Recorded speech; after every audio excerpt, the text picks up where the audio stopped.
Cek, bismillah. Assalamualaikum warahmatullahi wabarakatuh. Innal hamdalillah nahmaduhu wa nasta'inuhu wa nastaghfiruh wa na'udzu billahi min shururi anfusina wa min sayyiati a'malina. May yahdihillahu fala mudilla lahu wa may yudlil fala hadiya lahu. Asyhadu an la ilaha illallah wahdahu la syarika lahu wa asyhadu anna Muhammadan 'abduhu wa rasuluh la nabiyya wala rasula ba'dah. Allahumma salli wa sallim ala hadzal nabiyil karim wa ala alihi wa ashabihi ajma'in. Ya ayyuhalladzina amanu ittaqullaha haqqa tuqatih wa la tamutunna illa wa antum muslimun. Ya ayyuhalladzina amanu ittaqullaha wa qulu qawlan sadida yuslih lakum a'malakum wa yaghfir lakum dhunubakum. ومن يطع الله ورسوله فقد فاز فوزا عظيما وبعد فإن أحسن الكلام كلام الله وخير الهدى هدى محمد صلى الله عليه وآله وسلم وشر الأمور محدثاتها وكل محدثة بدعة وكل بدعة ضلالة وكل ضلالة في النار. أما بعد Ayyuhal ikhwan wal akhwatu fillah, a'azzani Allahu wa iyyakum. Para ikhwan dan juga akhwat, saudara-saudariku, jamaah salat zuhur Masjid Nur Salma yang semoga kita semua senantiasa diberikan limpahan rahmat, keberkahan dan juga kemuliaan dari Allah Subhanahu wa taala. Alhamdulillah, kita sangat bersyukur kepadanya di siang hari ini, bertepatan dengan tanggal 17 Rabiul Akhir 1445 Hijriah, yang juga bertepatan dengan tanggal 1 November 2023. Bi'aunillahi wa taufiqihi, dengan pertolongan serta taufik dari Allah Subhanahu wa taala, kita kembali dipertemukan dalam satu majelis yang mulia. Tidak lain majelis tersebut adalah majelis ilmu, yang tentunya kita semua berharap lewat kemuliaan majelis ini menjadi salah satu sebab jalan kemuliaan yang akan kita peroleh. Apa jalan kemuliaan yang sangat kita harapkan Allah berikan kepada kita? Tidak lain, semoga lewat majelis ini menjadi salah satu sebab yang akan memudahkan langkah kita untuk bisa masuk ke dalam syurganya Allah Subhanahu wa taala. Sebagaimana apa yang telah dijanjikan oleh Nabi SAW, man salaka tariqan yaltamisu fihi ilman sahalallahu lahu bihi tariqan ilal jannah. Barang siapa yang melangkahkan kaki untuk bisa hadir ke dalam majlis ilmu, maka Allah akan mudahkan jalan orang tersebut untuk bisa masuk ke dalam syurganya. Mudah-mudahan kita semua dapat fasilitas tersebut. Allahumma amin. Baik, bapak-bapak, ibu-ibu, jamaah sekalian semoga dimuliakan oleh Allah Subhanahu wa taala. Kita masih melanjutkan pembahasan serial 10 sahabat yang dijamin syurga. Dan kita masih masuk dalam pembahasan sahabat Ali ibn Abi Thalib. Judul yang akan kita angkat yaitu tentang memerangi Khawarij. Taib. Di pembahasan yang lalu atau pertemuan yang lalu telah dibahas tentang peristiwa Ma'rakatu Siffin. Perang Siffin. Antara kubu Ali ibn Abi Thalib dengan kubu Muawiyah ibn Abi Sufyan. Ya.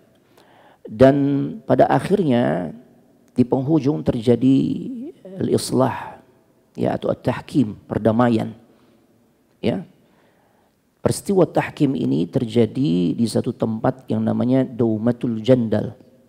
Nah, dan ini terjadi di bulan Ramadan tahun 37 Hijriah. Artinya masing-masing kubu mengutus utusan. Ya. Ali bin Abi Thalib mengutus Abu Musa Al-Ash'ari. Sedangkan dari kubu Muawiyah mengutus Amr ibn Al-As. Ya, keduanya bertemu di Daumatul Jandal, ya, dan keduanya berunding. Intinya hasil keputusannya adalah, ya, tetap pada posisi awal.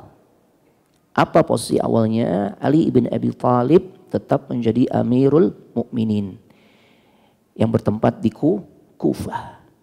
Nah, adapun Muawiyah ibn Abi Sufyan, beliau tetap menjadi amir atau gubernur di wilayah Syam. Ya. Naam. Jadi setelah peristiwa tahkim ini ternyata menimbulkan efek, jemaah. Dampak. Ya, ketika kurang lebih ada beberapa riwayat yang menyebutkan, sebagian mengatakan 10.000, ya, ada yang mengatakan 8.000 orang, ada yang mengatakan 6.000. Ya, artinya ini jumlah yang besar. Ya, sejumlah itu ya ini berasal dari kalangan pasukannya Ali ibn Abi Thalib. Mereka kemudian keluar dari barisan Ali ibn Abi Thalib. Ya.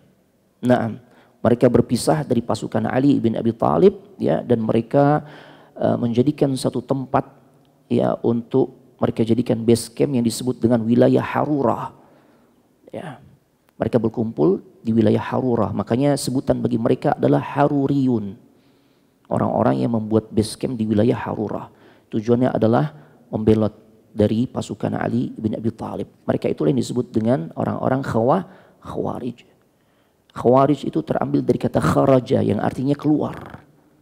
Ya, mereka keluar di dalam barisan, ya, pasukan Ali bin Abi Thalib, memisahkan diri. Ya. Nah, dan inilah kisah yang akan kita angkat di kesempatan siang hari ini. Nah, perlu juga kita ketahui kalau kita pernah mendengar atau membaca di dalam buku sejarah ada sebuah tuduhan keji, ya, terkait dengan peristiwa tahkim atau arbitrase, ya, perdamaian antara dua kubu, Ali dengan kubu Muawiyah, ya. Di mana dalam cerita tersebut berisikan tentang celaan sebenarnya terhadap dua sahabat yang mulia yang nggak mungkin mereka melakukan hal itu. Celaan terhadap Amr ibn al-As yang berlaku licik, ya, dan juga celaan terhadap, ya, tadi siapa? Utusan dari Ali bin Abi Thalib, Abu Musa al-Ash'ari. Abu Musa dikesankan, ya, dengan tuduhan ini dia adalah sahabat yang bodoh, jemaah. Ya, jadi di buku-buku sejarah yang pernah juga kami baca dan kami dengar dari penjelasan beberapa orang mubaligh, ya, mereka menceritakan bahwasanya Amr ibn al-As berlaku licik. Di dalam peristiwa tahkim itu Amr mengangkat Al-Quran, artinya damai, kita nggak bertempur lagi. Tapi kemudian Amr meminta kepada, ya, Abu Musa al-Ash'ari untuk melengsarkan Ali bin Abi Thalib. Begitu juga dirinya sama. Saya pun sama, kita akan lengsarkan bareng-bareng. Engkau lengsarkan Ali, ya, aku akan lengsarkan Muawiyah. Tapi ternyata begitu, ya, kesempatan pertama diberikan kepada Abu Musa al-Ash'ari, ya, dia mengatakan untuk melengsarkan, ya, Ali bin Abi Thalib. Nah, pada saat giliran Amr ibn al-As justru dia berkhianat. Makanya dikesankan dalam cerita ini Amr ibn al-As licik, Abu Musa bodoh. Na'udzubillah. Ya, ternyata Amr ibn al-As mengatakan enggak, kita mengangkat Muawiyah sebagai khalifah. Ya. Jadi Amr ibn al-As melakukan kelicikan terhadap Abu Musa al-Ash'ari, dan Abu Musa dianggap bodoh, jemaah, mudah dikibulin, gitu, ya. Ini cerita yang bohong, jemaah. Karena hasil dari perdamaian atau arbitrase atau peristiwa tahkim itu adalah masing-masing tetap pada posisi semula. Ya, Ali sebagai khalifah, ya, yang bertempat di Kufah, sedangkan, ya, Muawiyah tetap jadi gubernur di Syam. Nah, ya, jadi hati-hati dengan informasi-informasi sejarah yang seperti itu, ya, yang sudah diputarbalikkan faktanya, terdistorsi dan sebagainya, ya. Taib. Nah, ketika terjadi peristiwa tahkim ini, ya, sekelompok dari pasukan Ali ini nggak setuju. Kenapa? Karena mereka protes nih, ya, dengan kebijakan yang dibuat oleh kedua kubu, yang sampai pada level, ya, mereka ini orang-orang Khawarij mengkafirkan dua sahabat yang ditugaskan untuk menjadi utusan masing-masing kubu.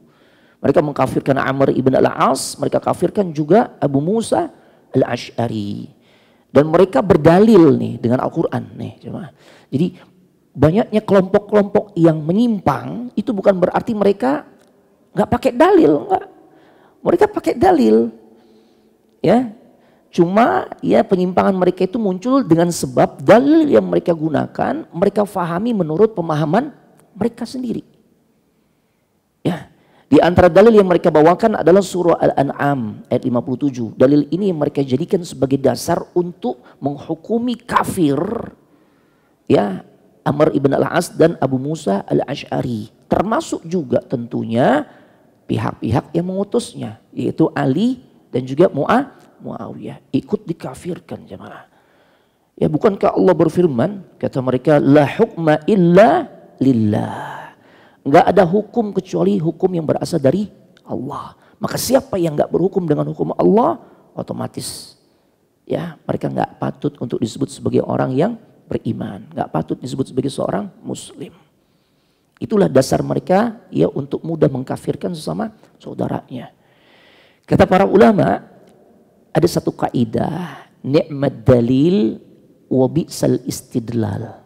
Dalilnya benar, ya Al-Quran kan nggak mungkin salah ya. Tapi jelek dari sisi ya untuk apa dalil ini digunakan? Ini sangat buruk, ya sangat buruk. Ya, kenapa sampai mereka tuh seperti itu? Karena mereka nggak punya ilmu, jemaah. Mereka adalah satu kelompok yang memiliki semangat pembelaan terhadap Islam memang besar, ya. Akan tetapi tidak dibekali dengan dasar ilmu yang memadai, jemaah. Ya, sehingga banyak ayat-ayat Al-Quran yang disalah fahami, jemaah. Ini jemaah.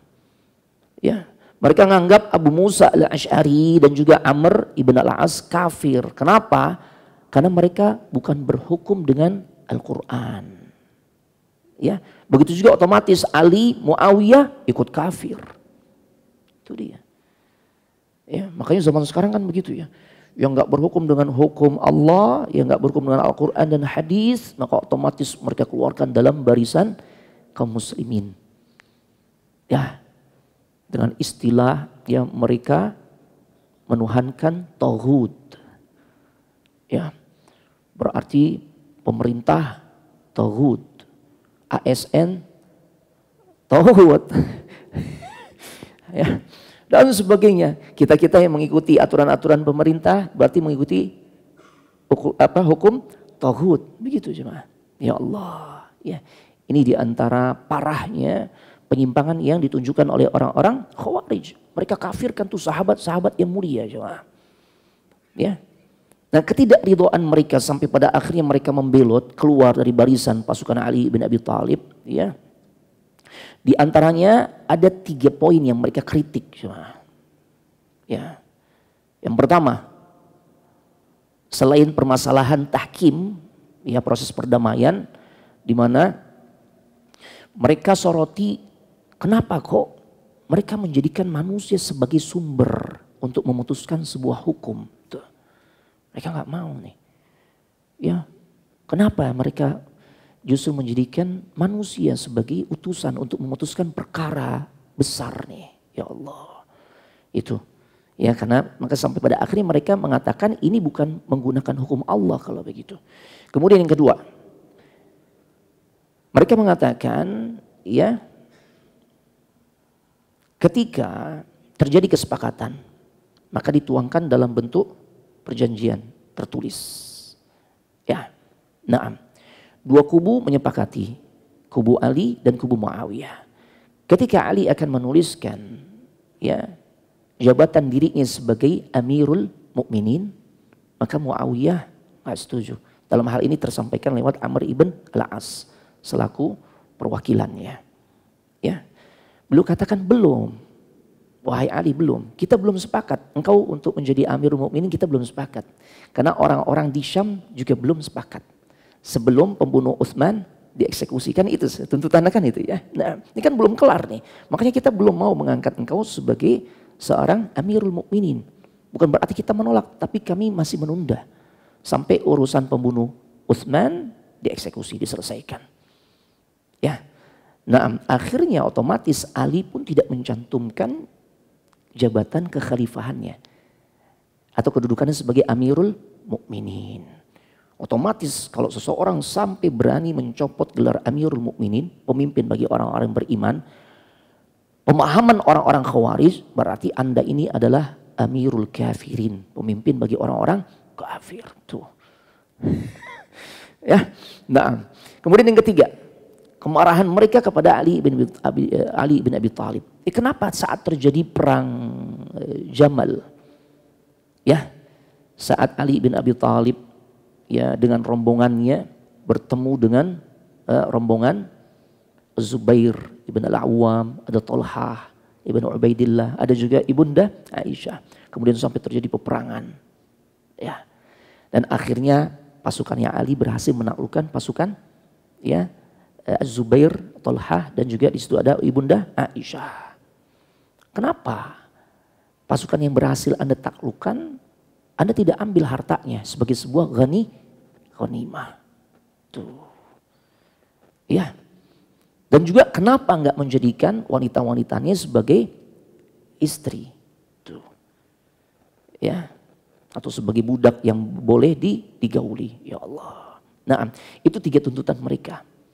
Keberatan mereka terhadap, ya, hasil keputusan antara kedua belah pihak. Nah, akhirnya mereka membuat base camp di wilayah Harurah. Nah, makanya tadi Anda sampaikan sebutan mereka adalah Haruriyun atau Haruriyah. Nah, akhirnya untuk menyadarkan mereka, Ali ibn Abi Thalib mengutus seorang sahabat yang mulia, sahabat yang memiliki banyak keutamaan. Di antara keutamaannya adalah, ya, karena kealimannya. Siapa beliau?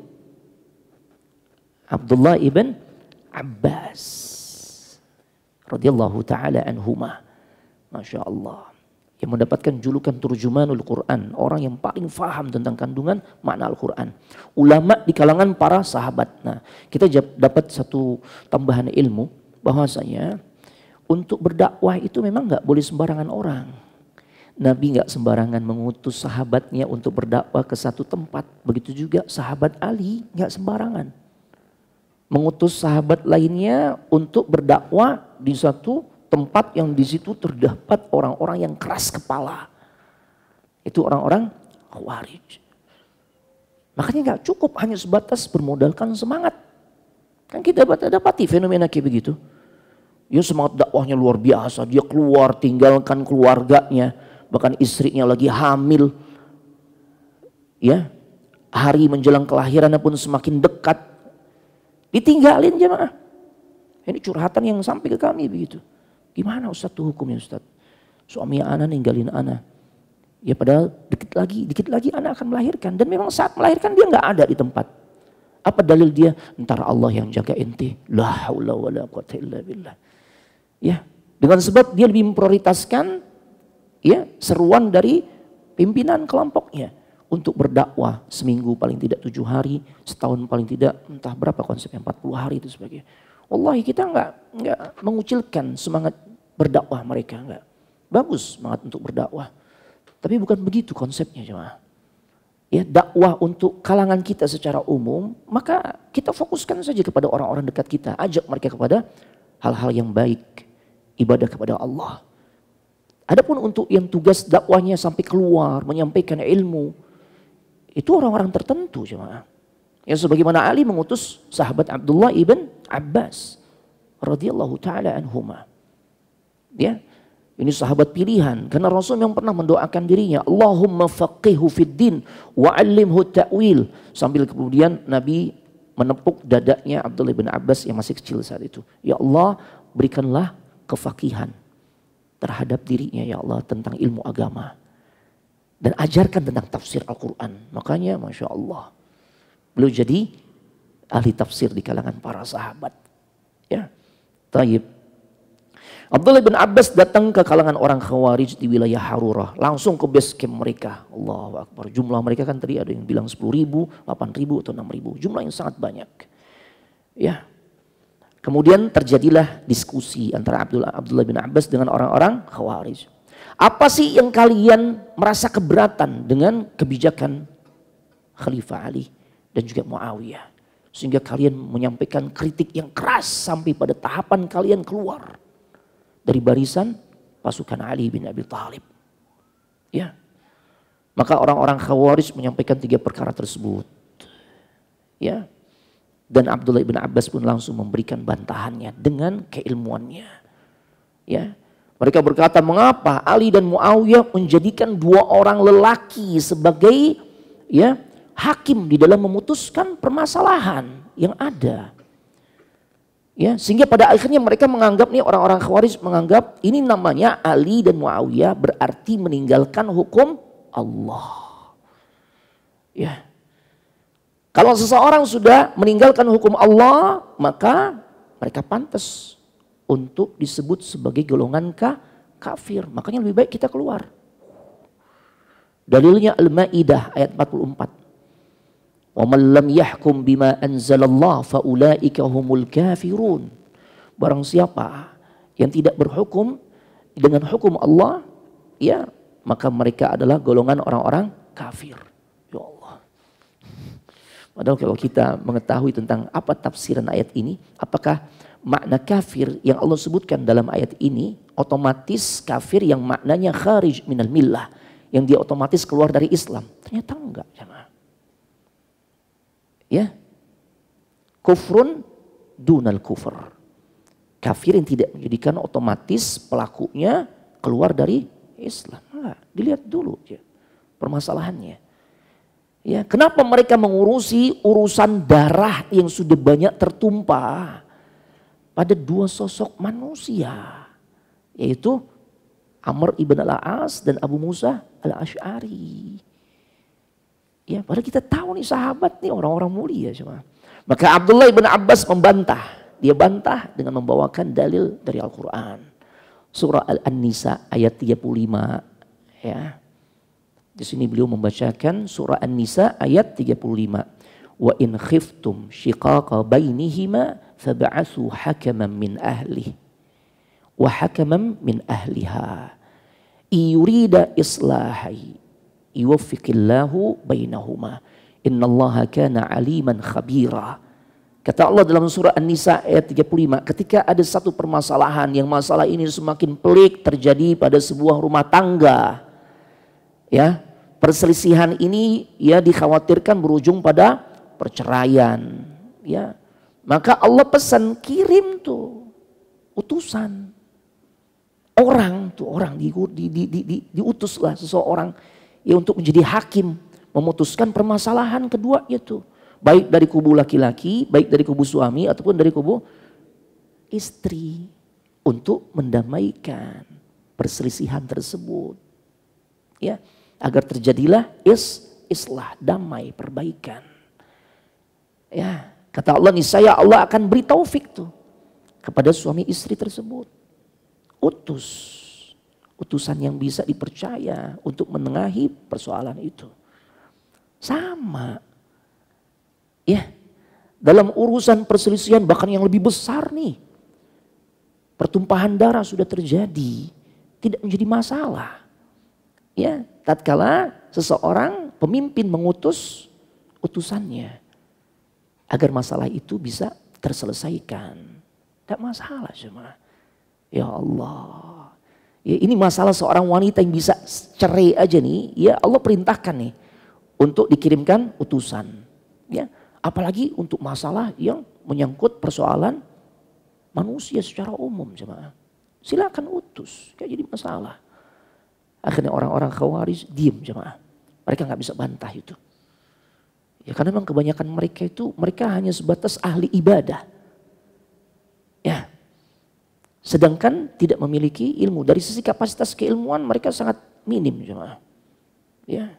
Yang kedua, ketika mereka mengatakan di antara mereka mengajukan protesnya, kenapa Amirul Mukminin sampai menghapus tuh gelar Amirul Mukminin? Kenapa Ali bin Abi Thalib sampai menghapuskan tuh tulisan atau jabatan beliau sebagai Amirul Mukminin di dalam ya poin-poin perjanjian yang disepakati yang tertulis ya bersama Muawiyah? Berarti kan dia Amirul Kafirin. Ya Allah. Ibnu Abbas kasih pencerahan lagi kepada mereka. Tidak ingatkah kalian atau tidak tahukah kalian peristiwa yang jauh lebih besar pernah terjadi? Ya karena mereka kan sufaha, orang-orang bodoh jemaah. Ya. Cuma bermodalkan semangat, kemudian ibadahnya kuat tapi nggak dibekali dengan keilmuan yang kokoh. Ini yang terjadi ini. Ya. Ketahuilah di dalam perjanjian Hudaibiyah, Rasul sallallahu alaihi wasallam mewakili kaum muslimin membuat perundingan. perjanjian dengan musyrikin Quraisy. Saat itu diwakili oleh Suhail ibn Amr. Di mana poin-poin perjanjian tersebut di awal Nabi menuliskan ya bahwasanya Muhammad Rasulullah. Suhail bin Amr protes. Kata Suhail, kalau kamu adalah Rasulullah yang kami akui, buat apa kami perangi kalian? Hapus ya. Gelar Rasulnya hapus. Kami hanya mau engkau hanya menuliskan namamu saja. Akhirnya dihapus oleh Nabi sallallahu alaihi wasallam.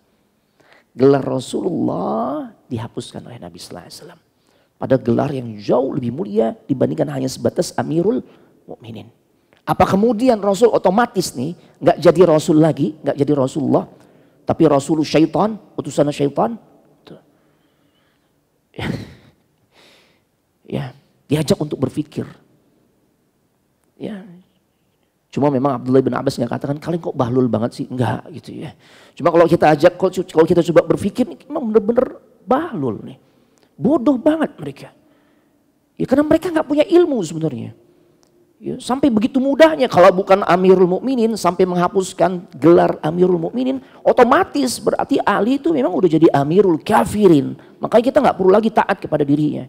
Ini kan bodoh banget jemaah. Ya, sesederhana itu mereka memahami perkara besar jemaah tanpa dasar ilmu. Itu jemaah. Ya, Masya Allah. Akhirnya yang ketiga mereka katakan ya, bahwasanya kenapa Ali bin Abi Thalib ketika berhasil mengalahkan pasukannya Az-Zubair, Thalhah dan di situ juga ada Ibunda Aisyah, membiarkan tidak mengambil ghanimah. Ya. Dan tidak menjadikan mereka sebagai tawanan. Ya. Yang dimana kalau ada tawanan wanita itu halal untuk digauli. Maka Abdullah bin Abbas pun membantah. Ya. Mereka katakan, Abdullah bin Abbas katakan, bukankah dalam pasukan perang Jamal, ya dalam pasukan Jamal itu ada Ibunda Aisyah. Tahukah kalian apa kedudukan beliau di hadapan kita? Beliau adalah Ummul Mukminin, ibu buat orang-orang yang beriman. Mungkinkah seorang ibu digauli? Tuh, kebangetan nih kalian. Enggak ada sih kata-kata kebangetan, enggak ada, itu dari anak itu ya.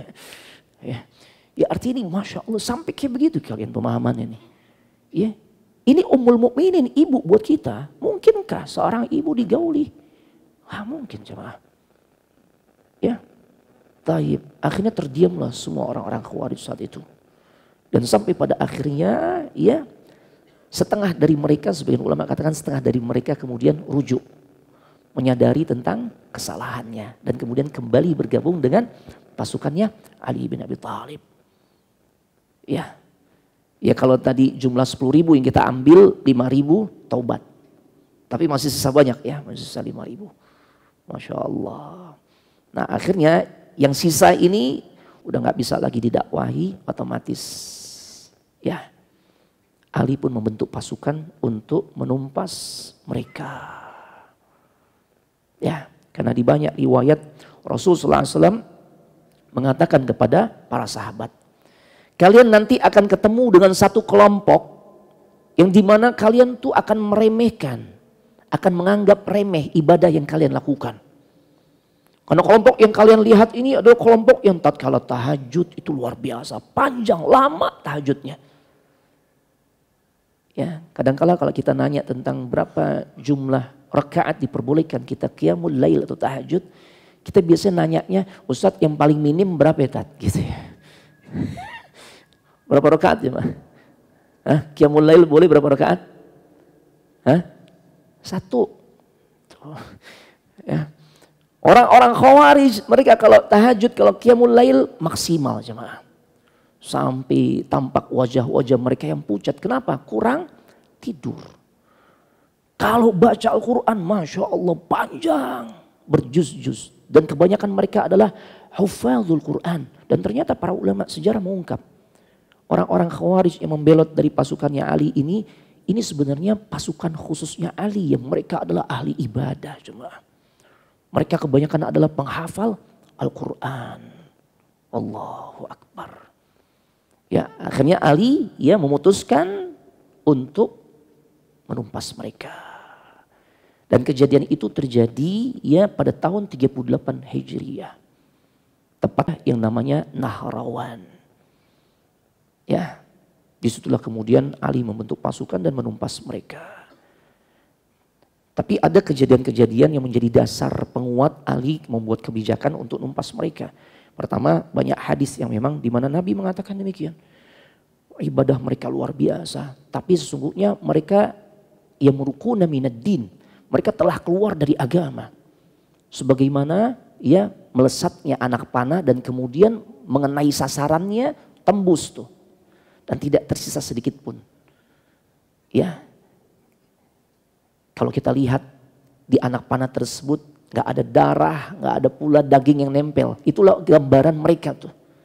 Mereka keluar dari agama sebagaimana ya lepasnya anak panah, melesatnya anak panah, nembus kepada sasarannya tanpa menyisakan sesuatu apapun. Itu makanya nanti terjadi khilaf apakah orang-orang Khawarij ini dihukumi kafir atau tidak. Tuh. Sebagian mengatakan kafir karena Nabi katakan mereka keluar nih dari agama. Tuh. Ya, makanya dalil-dalil yang seperti ini yang kemudian menjadi dasar Ali bin Abi Thalib membuat kebijakan tumpas mereka. Karena mereka merusak dan terbukti pada akhirnya didapati bagaimana tindak tanduk mereka yang meresahkan. Ya, sosok-sosok yang mereka bunuh adalah sosok-sosok sahabat atau anak sahabat. Dikisahkan ada seorang yang namanya Abdullah ibn Khabbab ibn al-Arad. Ya, beliau adalah anak dari sahabat yang mulia yaitu Khabbab ibn al-Arad. Khabbab ini sahabat yang memang ya, beliau pernah merasakan bagaimana pedihnya siksaan yang dilakukan oleh orang-orang musyrikin Quraisy di Mekah. Sampai Umar menangis ketika ngelihat punggungnya Khabbab tuh nggak ada daging. Yang udah hitam dan kebanyakan kelihatan tulangnya tuh. Ya, daging-daging sisanya doang tuh. Dengan sebab apa? Itu siksaan yang beliau terima ketika diketahui dirinya telah masuk ke dalam Islam. Disiksa dia. Ya, diseret di atas tumpukan batu yang menyala, jemaah. Bara api, batu-batu yang sudah berubah menjadi bara bahkan mengeluarkan api, kemudian diletakkan tubuhnya Khabbab di bagian punggungnya, diseret dia sehingga sebagian besar daging yang ada di punggungnya itu rontok, jemaah. Umar tatkala melihat kondisi punggungnya Khabbab seperti itu, fabaka, nangis, jemaah. Nah, putranya namanya Abdullah.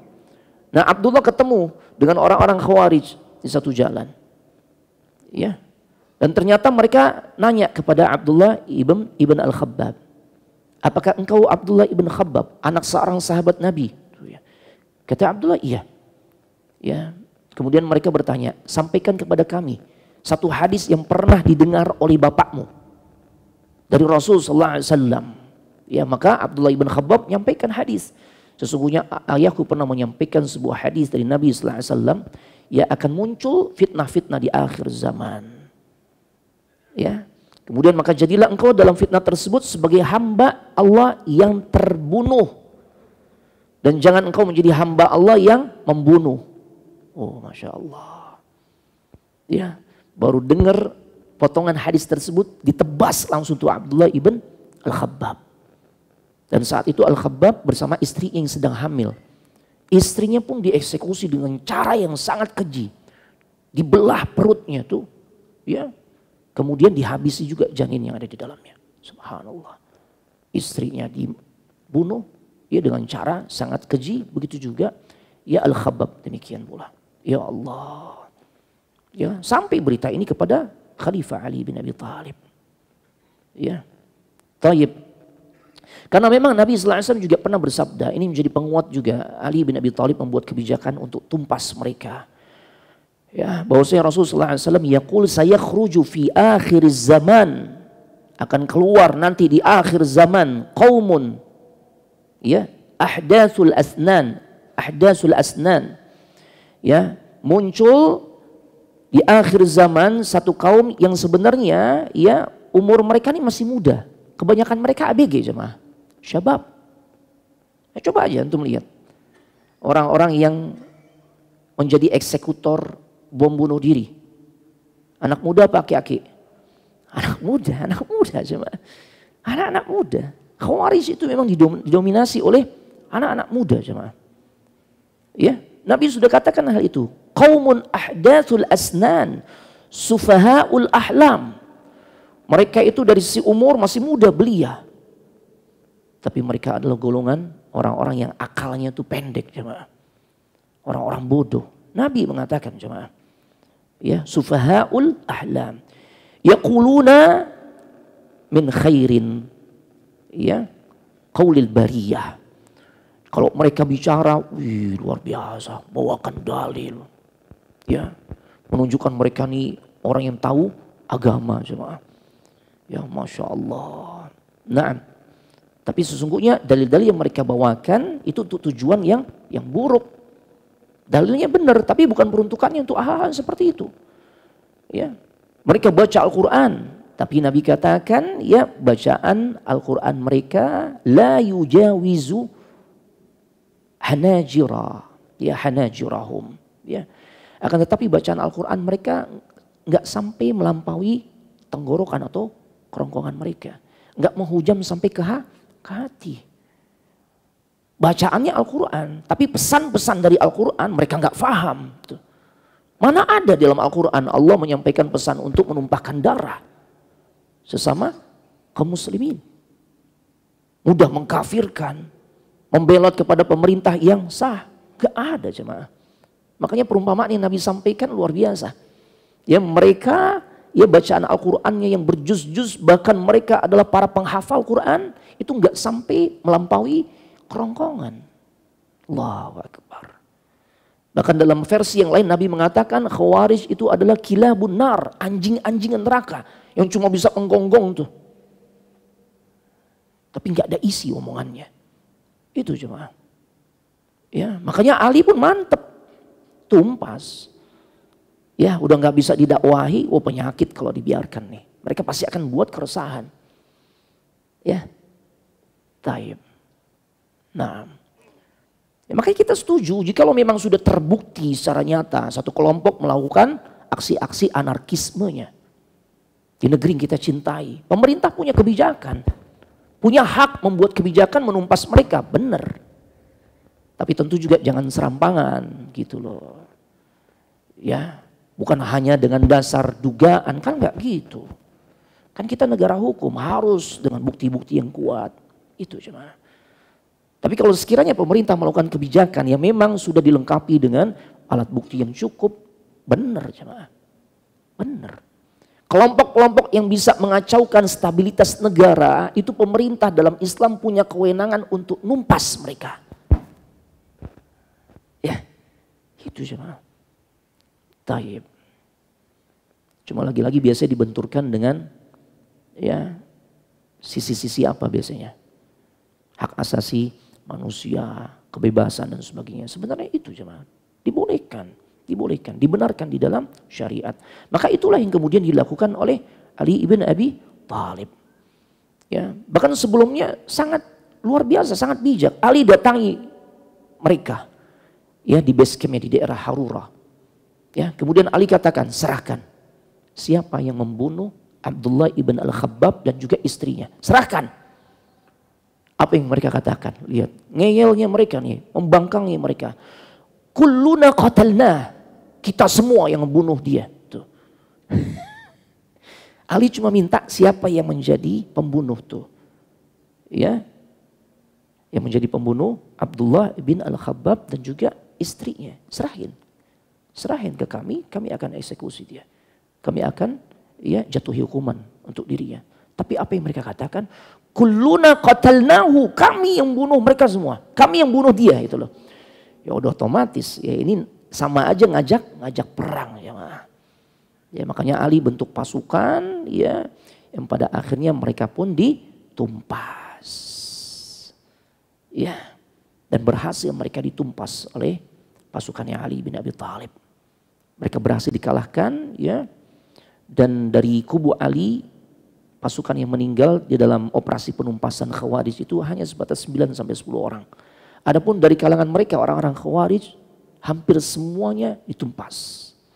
Paling hanya menyisakan, ya, maksimal 10 orang saja yang kemudian pada akhirnya mereka membuat makar, ya, untuk membunuh Ali bin Abi Thalib. Ya, sisanya yang kurang lebih 10 orang ini mereka kabur. Jemaah.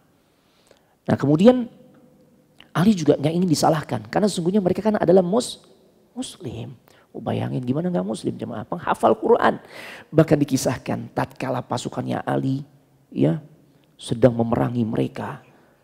Ternyata ada di antara mereka, kebanyakan mereka itu sedang baca Al-Quran. Sambil melantunkan Al-Quran. Subhanallah.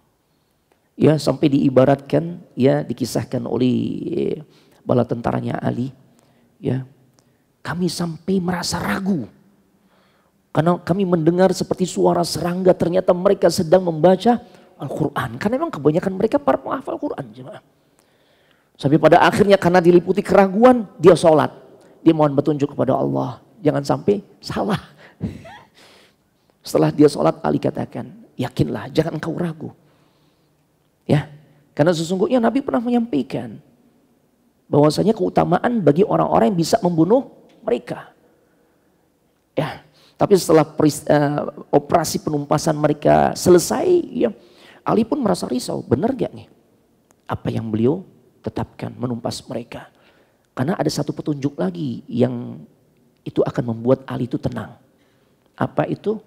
Nabi mengatakan, ya ciri-cirinya mereka adalah kelompok yang memang mesti ditumpas dan siapapun yang menumpasnya akan mendapatkan keutamaan. Di antaranya Nabi katakan, ya di antara pemimpin mereka atau di dalam pasukan tersebut terdapat pemimpin yang kondisinya tangannya buntung dan kemudian ya di tangan di bagian yang buntung tersebut, di bagian yang cacat tersebut ada semacam tai lalat. Ya, mohon maaf yang sebesar puting payudara wanita. Artinya itu tai lalat gede dan itu ditumbuhi oleh bulu-bulu. Akhirnya Ali perintahkan ketika operasi penumpasan Khawarij setelah selesai. Ini Ali masih deg-degan nih, jangan sampai juga salah karena kan jelas-jelas mereka muslim. Ya. Tapi kalau memang ciri-ciri yang Nabi sebutkan itu benar, nah legalah Ali. Ternyata Ali minta agar mereka mencari itu sosok yang Nabi gambarkan kondisinya kayak begitu. Ya, tangannya cacat dan di situ ada tai lalat besar yang berbulu. Mereka cari, mereka katakan kita nggak menemukan wahai Khalifah Ali. Wah, keringetan Ali. Ya kan? Salah. Cari terus ternyata benar. Dia ada di tumpukan-tumpukan jasad Khawarij yang lain. Maka bertakbirlah Ali bin Abi Thalib sambil kemudian beliau sujud syukur. Ya bersyukur kepada Allah Subhanahu wa taala. Ya. Ternyata ya memang kebijakan Ali itu benar. Ya, taib. Nah dari sini kita bisa memahami jemaah. Enggak cukup seseorang tuh ya dikatakan dia itu sudah berada di jalur kebenaran tatkala mereka sudah bisa menunjukkan kesalehan lewat ibadah-ibadah yang dikerjakannya. Ya, enggak. Tapi mereka juga harus melengkapi diri mereka dengan ilmu. Agar jangan sampai salah mereka di dalam memahami ayat-ayat Al-Quran jemaah. Ya. Jadi nggak cukup tuh memahami Al-Quran itu hanya bermodalkan pinter bahasa Arab. Ini Khawarij orang mana? Arab, mereka paham kan bahasa Arab kan. Ya, tapi kemudian pada akhirnya kan mereka kelompok yang ditumpas oleh Ali bin Abi Thalib. Nggak cukup, memahami Al-Quran nggak cukup hanya bermodalkan bahasa Arab. Tapi untuk memahami Al-Quran kita butuh bimbingan dari para ulama yang mereka memiliki keilmuan. Ya yang cukup untuk membimbing kita memahami kandungan makna Al-Quran jemaah. Karena kalau kita hanya sebatas mengandalkan bahasa Arab, hafalan banyak, Khawarij kebanyakan begitu jemaah.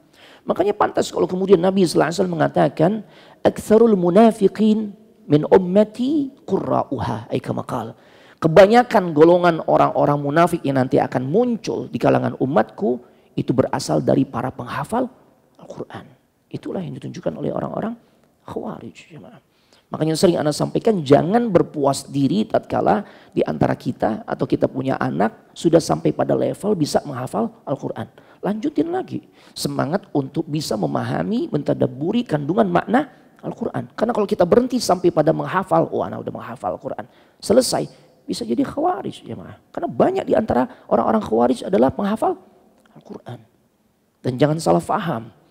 Bukan maksud anak ini menggembosi kita untuk menghafal Al-Quran. Menghafal Al-Quran fadl, keutamaan. Tapi itu tadi, stressing pointnya jangan berhenti sampai pada sebatas menghafal Al-Quran. termasuk eksekutornya Ali ibn Abi Thalib, Abdurrahman ibn Muljam, penghafal Al-Quran.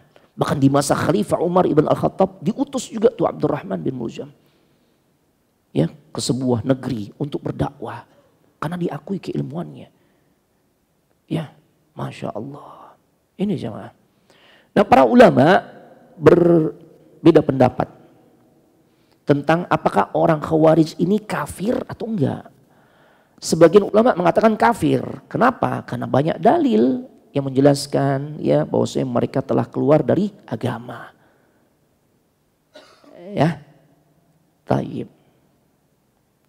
Kemudian orang-orang Khawarij, mereka kan yang mengkafirkan kaum muslimin. Kalau upaya pengkafiran itu ternyata enggak benar, maka apa yang dia tuduhkan itu akan kembali kepada dirinya. Tuh. Makanya banyak ulama mengatakan ya Khawarij mereka termasuk golongan orang-orang kafir. Ya. Naam. Namun pendapat lain para ulama mengatakan mereka enggak kafir. Dan banyak ulama mengatakan pendapat ini yang lebih kuat.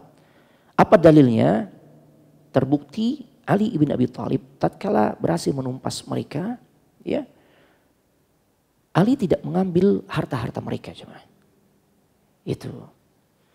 Ya, kalau mereka kafir berarti diambil kan, diambil. Nah, yang kedua, Ali ketika ditanya, apakah orang-orang Khawarij mereka itu kafir wahai Khalifah Ali? Kata Ali apa? Enggak. Mereka justru sebenarnya ya berusaha untuk lari dari kekufuran. Makanya lihat statementnya, ya, yang seakan-akan menunjukkan komitmen mereka terhadap hukum-hukum Allah. Gak mungkin orang kafir kayak begitu. Mereka menunjukkan komitmen yang kuat terhadap hukum-hukum Allah. Beda dengan orang-orang kafir yang jelas-jelas udah gak percaya dengan hukum-hukum Allah. Tapi akar ya penyimpangan mereka adalah karena kebodohan. Tuh. Sehingga ayat-ayat yang mereka sampaikan tidak mereka fahami berdasarkan ilmu. Itu jemaah.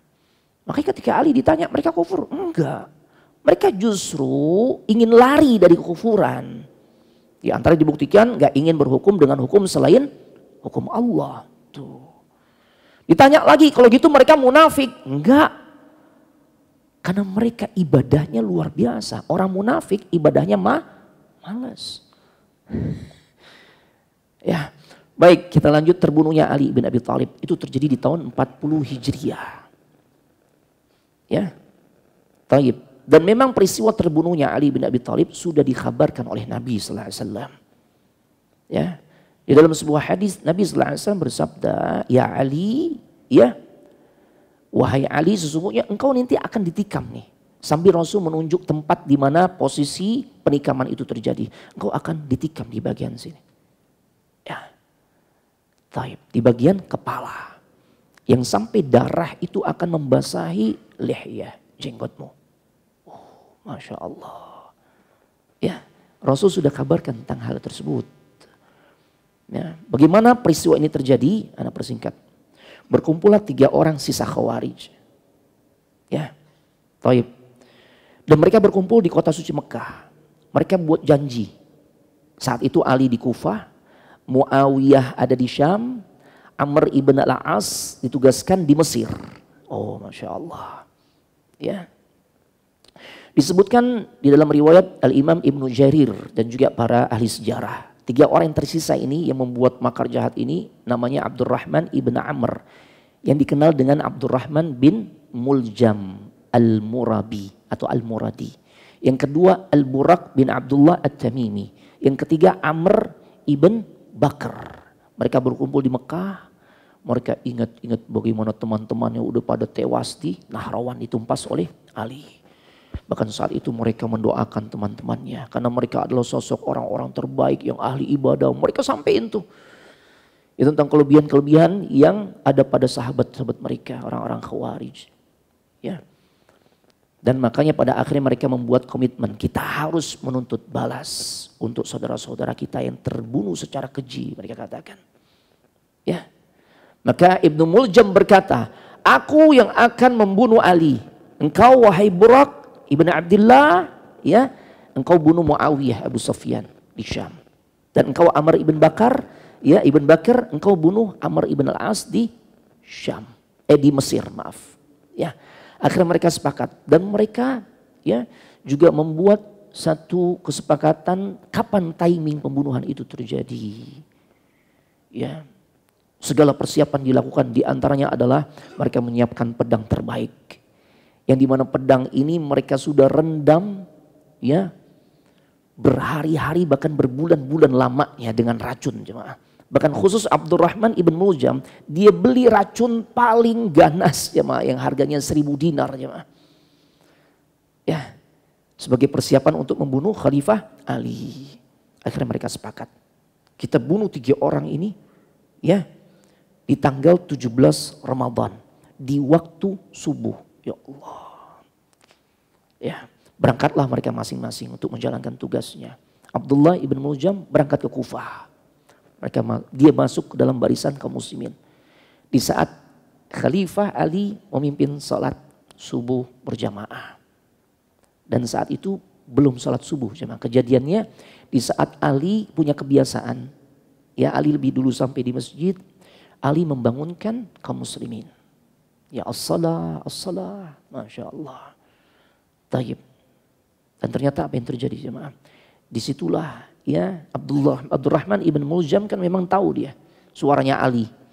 Ya maka dia ya akhirnya berhasil menikam Ali di bagian kepala ya jemaah. Ya Allah. Ya dan saat itu darah Ali pun bercucuran. Nah dan Ali sudah punya firasat. Maka saat itu dia berteriak agar orang-orang yang saat itu sudah banyak yang hadir menangkap sang eksekutor. Ya, nah kemudian yang kedua, ya, sang eksekutor yang kedua dia akan membunuh Muawiyah ibn Abi Sufyan, Al-Buraq ibn Abdullah. Sama, ya Muawiyah saat itu memimpin sholat subuh berjamaah. Jadi memang idealnya seorang pemimpin yang jadi imam itu adalah seorang pemimpin. Dia pemimpin umat, dia juga pemimpin salat. Itu cuma itu ideal ya. Muawiyah lagi mimpin salat, ternyata Buraq melakukan aksinya untuk menikam Muawiyah dan ternyata Muawiyah tahu. Ya, sehingga meleset tikaman tersebut mengenai bagian pantatnya Muawiyah. Yang sampai pada akhirnya Muawiyah diobati, kata sang tabib bahwasanya ada 2 pilihan. Aku obati dengan cara kai, menggunakan besi panas. Pengobatan yang memang tidak disukai oleh Nabi sallallahu alaihi wasallam. Yang kedua, aku obati engkau dengan obat tapi konsekuensinya engkau gak punya keturunan. Akhirnya Muawiyah pilih yang mana? Pilih yang kedua. Karena dia takut diobatin dengan besi panas. Ya karena dia berpikir anak-anaknya udah banyak nih. Udah ada Yazid dan sebagainya. Nah yang ketiga Amr ibn Bakar, dia pergi ke Mesir. Ya, dia akan membunuh Amr ibn al-As. Qadarallah pada hari itu Amr ibn al-As lagi sakit perut. Allah takdirkan demikian. Akhirnya ya dia nggak berangkat untuk mimpin sholat subuh berjamaah. Ya diasisteni oleh anak buahnya Kharijah bin Abi Habib. Dan ternyata Amr bin Bakar berhasil nikam ya sosok Kharijah yang diyakini adalah Amr ibn al-As. Saat dia berhasil menikam dia teriak, aku telah berhasil membunuh Amr ibn al-As. Ya, tapi ternyata yang dibunuh adalah Kharijah bin Abi Habib. Ya Allah. Ya. Jadi mereka kompakan jemaah. Yang melakukan aksi ya untuk mengeksekusi para pemimpin kaum muslimin. Ya, dan yang berhasil adalah Abdurrahman ibn Muljam.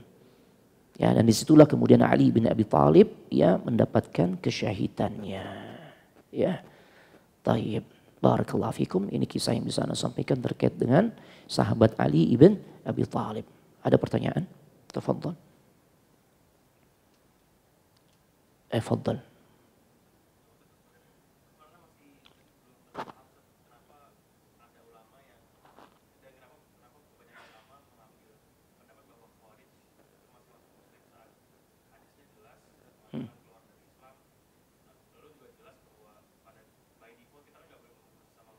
Hmm.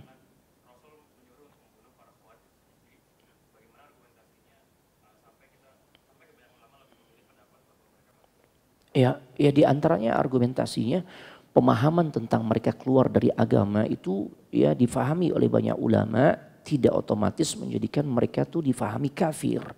Artinya keimanan mereka di saat melakukan aksi-aksi seperti itu keimanan yang telah hilang gitu lah. Saat itu sebagaimana ketika pelaku kejahatan ya dia mencuri, maka saat itu dia tidak beriman kepada Allah. Ya, maka kemudian itulah yang menjadi dasar sebagian ulama mengatakan ya pernyataan Nabi mereka telah keluar dari agama maksudnya bukan secara otomatis secara total mereka keluar dari Islam. Ya, seperti itu. Terlebih ya dikuatkan dengan Ali bin Abi Thalib sendiri yang menyatakan ya mereka tidak kafir tapi mereka jatuh kepada perbuatan dosa besar ya. Mereka jatuh kepada perbuatan dosa besar. Karena sesungguhnya mereka tidak melakukan kesyirikan. Nah makanya itulah yang kemudian difahami oleh banyak ulama. Perkataan Nabi mereka keluar dari agama tidak otomatis kafir. Karena mereka kan tidak melakukan perbuatan syirik. Dalam akidah Ahlussunnah wal Jamaah.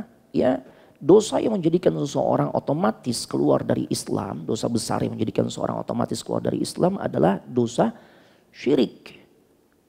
Ya. Adapun dosa membunuh itu jelas dosa besar, tapi tidak sampai pada tahapan ya mereka kufur. Itu jemaah. Makanya sebagian ulama ya ada bahkan lebih menguatkan ya pendapat bahwasanya mereka tidak kafir. Ya, tapi mereka itu dia akan menghadapi konsekuensi di akhirat ya akan diazab oleh Allah dengan sebab perbuatannya. Ya seperti itu ya, itu alasan yang disampaikan oleh sebagian ulama yang mengatakan mereka tidak kafir. Ya, karena memang tidak mudah untuk menjatuhkan vonis kafir kepada ya seorang pelaku atau sekelompok ya yang melakukan dosa besar, sekelompok orang yang melakukan dosa besar tidak mudah jemaah.